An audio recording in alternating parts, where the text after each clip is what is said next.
shiny. What, this? Oh yeah, is that a new tool? It's a torque wrench. It's so shiny. Make sure that the tool is shiny. This one. Yeah.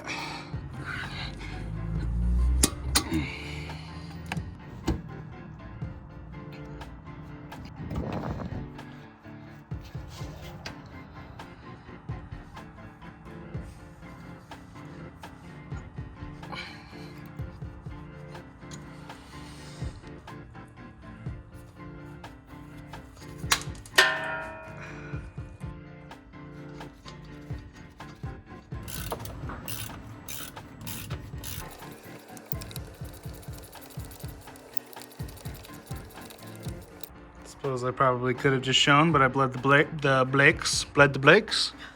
You just pump this bad boy up here, and it pumps pressure in there, and you go all four corners, farthest away, and then bleed everything. And then when you're done, depressurize, all good, and blah blah blah. So push on the pedal, all the pressure feels good. Hopefully we're good. So TBD. Alright, so I've started vlogging on my cell phone. It's pretty nice. Just cleaned up this little support bar in here. I don't know if I've shown this previously or not, but people that help me on stuff always sign parts on my car. I'm missing a few, but I can always add them later. This is Danny White in October of 15, so a little over 4 years ago, about 4.5 now, when we did my oil pan gasket at a shop that no longer exists. Oh yeah, he painted it gold too, so why not, you know? Gotta keep it fresh. Alright, so we got rear sway bar mounts out here. Just trying to clean up what looks like this. I go like this and throw a coat of paint on it before reusing. Not sponsored. So I'm saving like $50 or something by not buying the exact fit oxygen sensor. Just bought another Bosch, where I have to use one of their connectors to connect this old connector to the new oxygen sensor, like right here, and then put that in. Instructions seem super simple. I even bought a soldering kit, and then I read that you don't need to solder it, so yeah. Anyway, we're doing that. Alright, so we got the oxygen sensor split up here. We got a FZJ80's exhaust going on in the background right now. All we're really working with here is we got these two heater terminals already screwed in. Really hard to describe. We're screwing this into this, which is obviously making a connection on each side for these to connect. These are weather seals, the yellow things. This will all go together. And we have the old connector and the new oxygen sensor. There's the old one. Cool, saved me this many dollars. I'll have to look it up. There you go. Alright, I'm under the car trying to put the rear sway bar on. A, definitely not a one-person job. B, these brackets are dumb as shit. Got them all reinforced as we've previously seen, but I think the best way to do it in the future, aside from reinforcement, is going to be to put 2 screws like the front reinforcement plate is, because this whole like pivot from this one to this one, and then try to get the screw in while it's all crooked and not straight.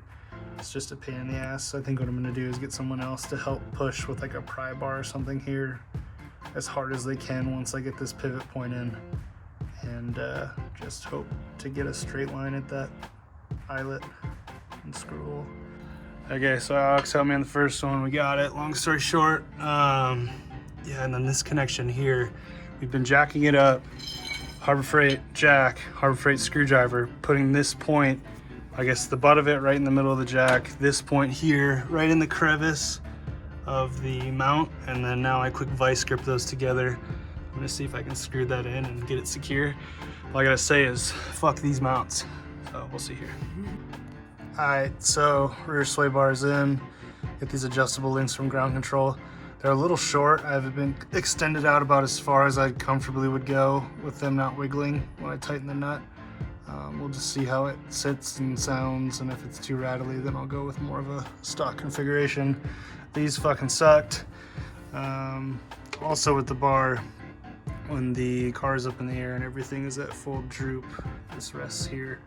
I'm sure it's fine when the car gets set down. Only question will be when the car gets pressure put on it, it kind of touches this pinch weld right here. So either that'll get dented up a little bit or I'll have to cut it back a little. But yeah, that's cool. Then I'll show you the front.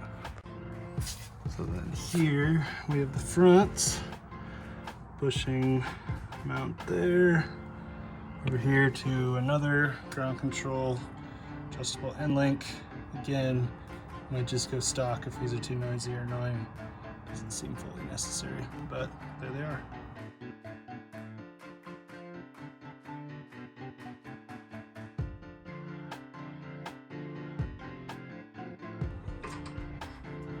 On. Attached. So we're out here doing some clips. Old, new. These hold up the lights for the license plate. It's been since the summer 2017 that those have been out. Plates on without 4 screws. It's the last time I was registered. So just past 2 years unregistered. One thing we're finishing with here tonight is I bought these new fender liners. OEM, BMW, 70 bucks each. Definitely bought those before coronavirus started and my jobs stopped. So that's cool. Anyway, kind of ended up whatever. So we're in here, can't really see too much. Common rust area, nothing too bad. So I dug out a bunch of mud and just sprayed some rust neutralizer in there. Gonna, again, try to clean that out as best as possible tomorrow. Both sides painted up as well as I can before getting that back on and good to go. Push those bad boys out. Max camber, baby. Shot 2 rolls of film tonight. Camera choice, Canon Elan 7E with the EF mount. Got the 100mm macro on. Fun fact, if you look really close on the gritty stuff of this lens filter, you see a reddish tint of paint. It's actually from a Corvette that I shot for the Turtle Wax Hybrid Solutions product unveiling. My tripod with this lens and the camera I'm actually currently using tipped over onto the Corvette. And it's now permanently a part of my lens filter. Good memes.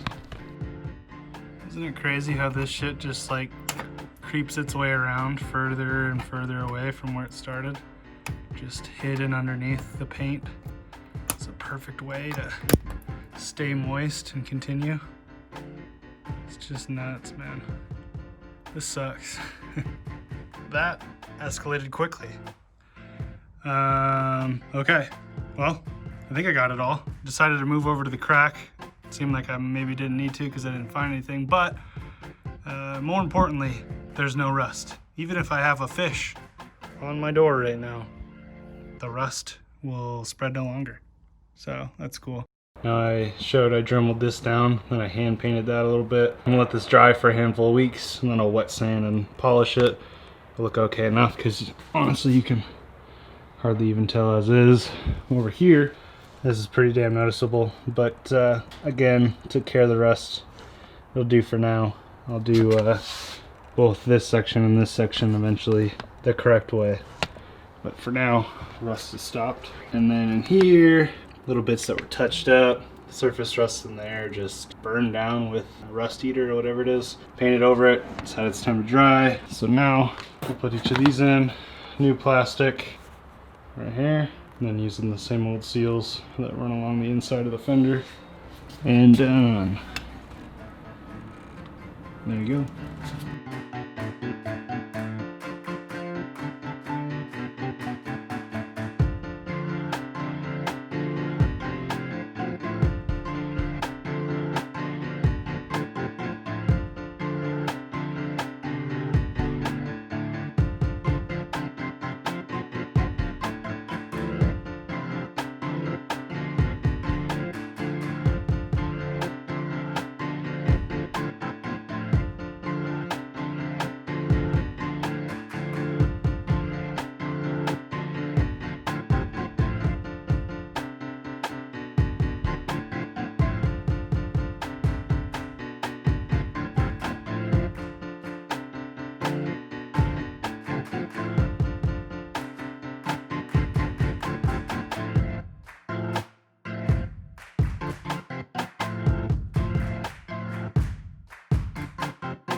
Alright, it is on the ground.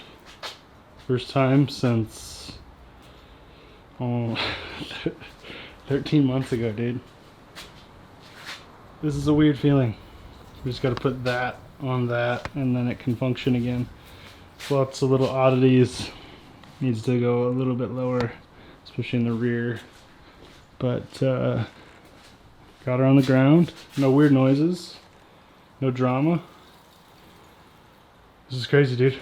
Feels really, really good. So it'll be up in the air and everything again, but this is the start. Oh, and I put the fresh kidneys and grills back on just to make it feel like a car again, because those haven't been on since June or July of 17. So why not make it feel like a car again? Give it a face. Man, this is weird. Fuck, I don't even feel like I have this car anymore, and here it is again. Feels good.